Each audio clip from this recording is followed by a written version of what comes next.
So we'd like to bring in some extra people.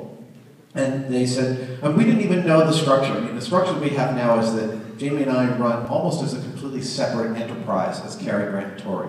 We see them frequently. We love those guys. They're really good friends. But we operate on two completely different tracks, just out of necessity.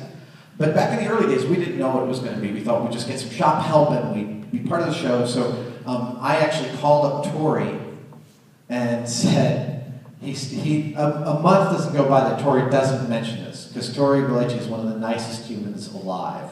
I called him and I left a message on his machine. Tori, it's Adam. Dude, call me. I'm going to change your life. Bye. Grant came on in season 3, and Discovery didn't like Grant, so Jamie and I coached the hell out of him.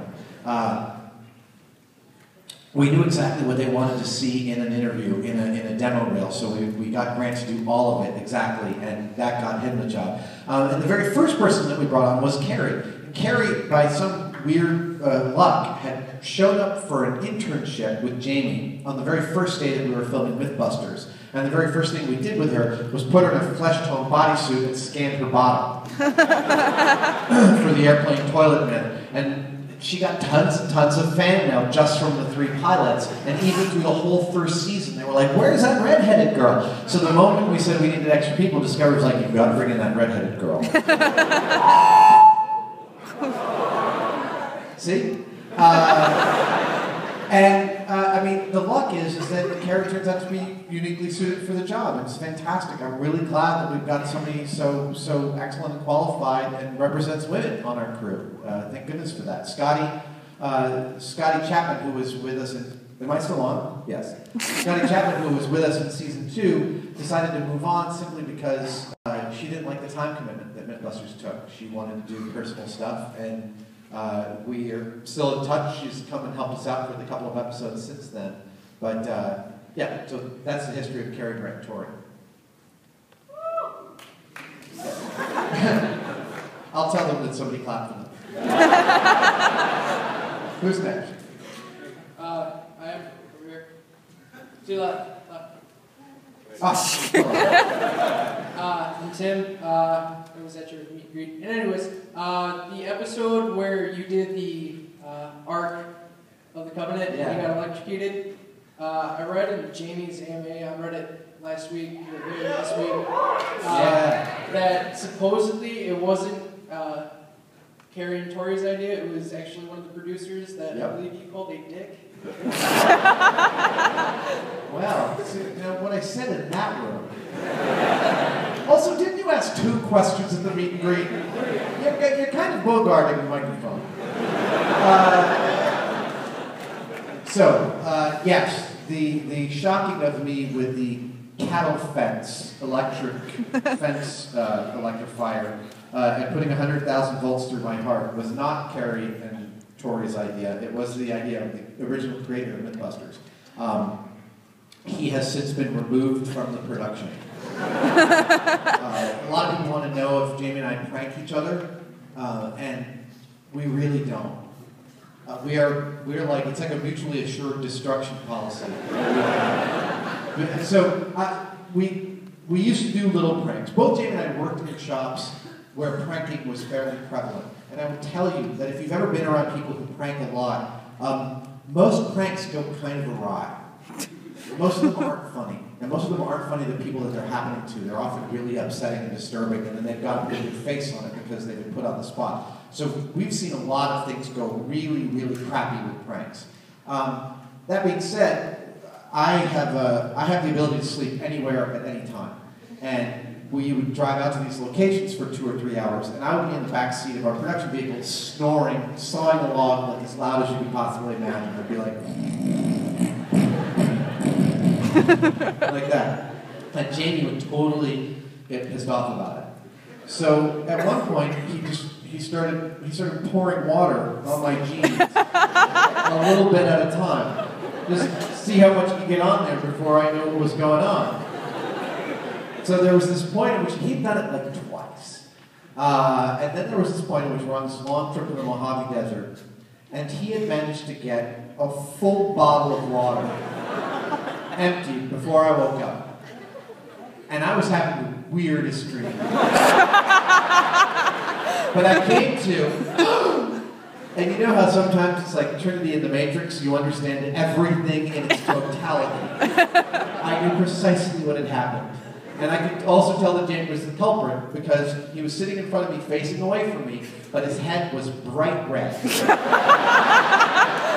Jamie doesn't show his emotions like normal people with his face. He has a mood head, and it changes color depending upon his mood. So I smacked him in the back of his mood head and said, "Do you really want to go there, dude? Because I will find the one thing that is funny to everybody but you."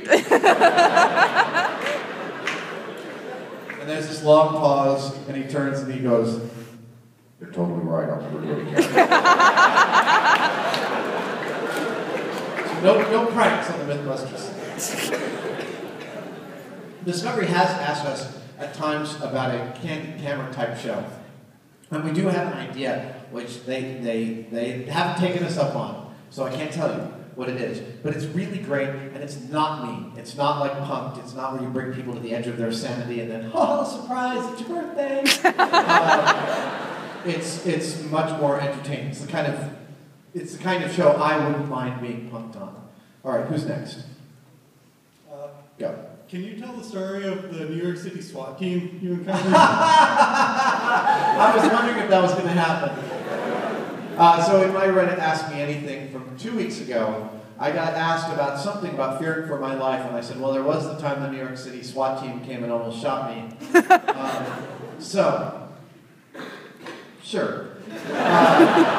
So we were all living in Hell's Kitchen. My buddy David is living in this big, free, rambling apartment at the edge of this block of abandoned buildings. We had this whole block of abandoned buildings because David's grandmother owned all the male porn theaters in Midtown. This was back when Times Square was a real scary crap hole.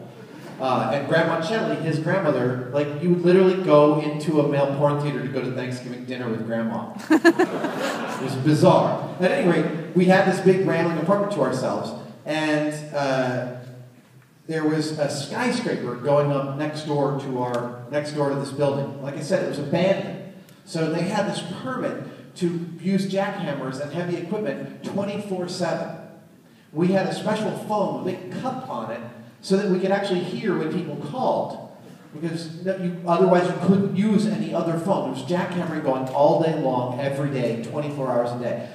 Not quite 24 hours a day, but one night, we'd been there about 6 months, and this jackhammering starts happening right under the window, and it's so loud like things are falling off the shelves. It's so loud like everyone in the apartment, it's like 2 in the morning, but of course we're all 20, and it's a hot summer, and you know, when you're 20 you only sleep every third day anyway. And we all kind of gather in this one room sort of smiling like, this is insane. How loud this is. There must be a way we can stop this from happening. So we call the cops. They can't barely hear us, but we call them and said, there's guys making noise, and they're like, oh, they've got a permit, sorry for you. We're like, well, what else could we do? What else could we do? And my buddy David, we all NYU film students, was the crowd. There's 4 of us. And they had just done a movie where David had built an AR-15 assault rifle for the movie. And this was back in the 80s when you could actually buy a plastic model of a full-size assault rifle for like $40. So there's this really realistic-looking assault rifle on the wall. David looks at the wall. But I should remind you that we were like 20. And really stupid. So, and David is Greek. He's very olive complexion. He's got long, black, straight hair. And Hell's Kitchen in New York, it's a large Arab contingent in that neighborhood.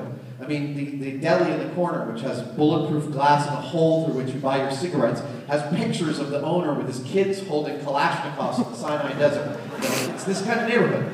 So David pulls out the AR-15 and he steps out on this little balcony. He's literally like 10 feet above this truck with the guy's jackhammer, and he goes,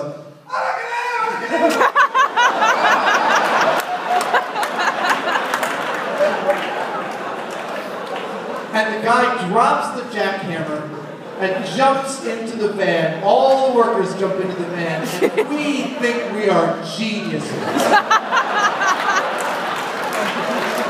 You cannot believe how smart we are. We're on the floor, we can barely, we're like, our stomachs hurt, we're like, oh my God, this is the best night ever. And we're like peeking above, seeing if they're like, and they're like peeking out of the van. We're like peeking, and then we're like, wow, that was awesome. So we kind of like come down from that. It's now, literally, I'm not joking, it's like 3 in the morning. Ralph has gone to sleep. David and I, David's girlfriend Maya, are watching Star Trek in David's bedroom and just like hanging out.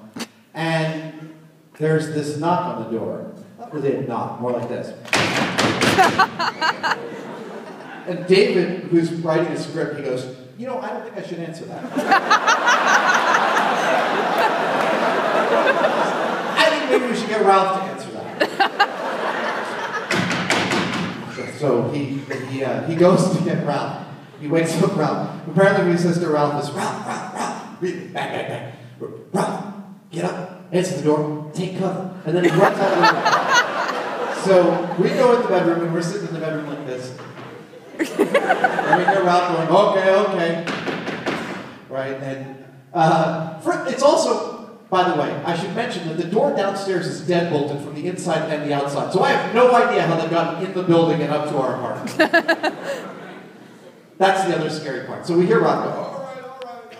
We hear him open the door, and then we don't hear anything. And then we hear in the distance,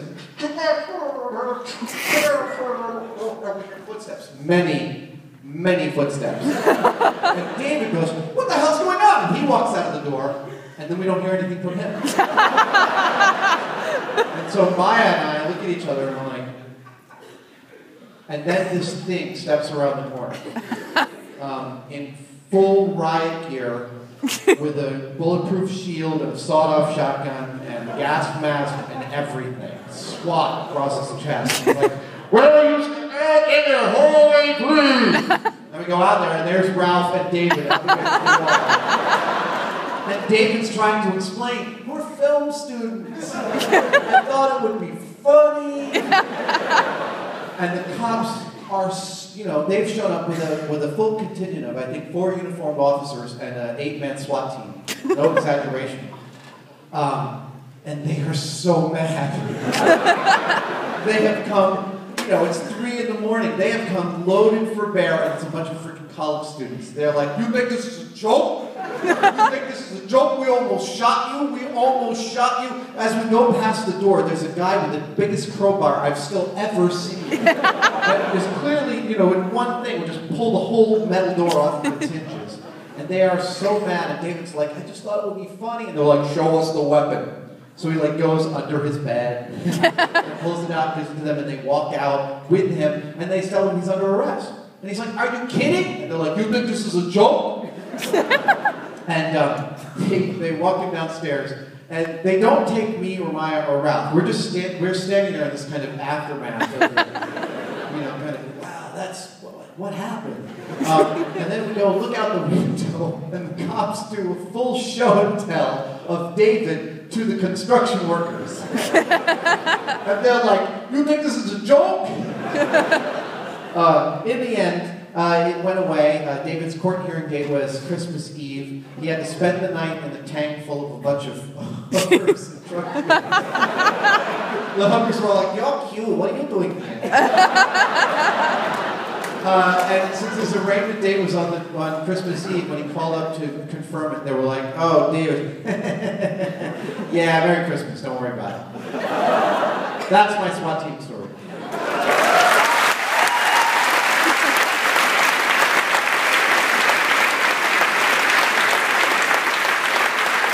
So I think we have one more thing for you guys. I have brought something which I can only describe as explosion porn. Honestly. Some of our favorite explosions, and if you turn up the sound really loud, it's going to be really awesome. You want to see it? Awesome. All right.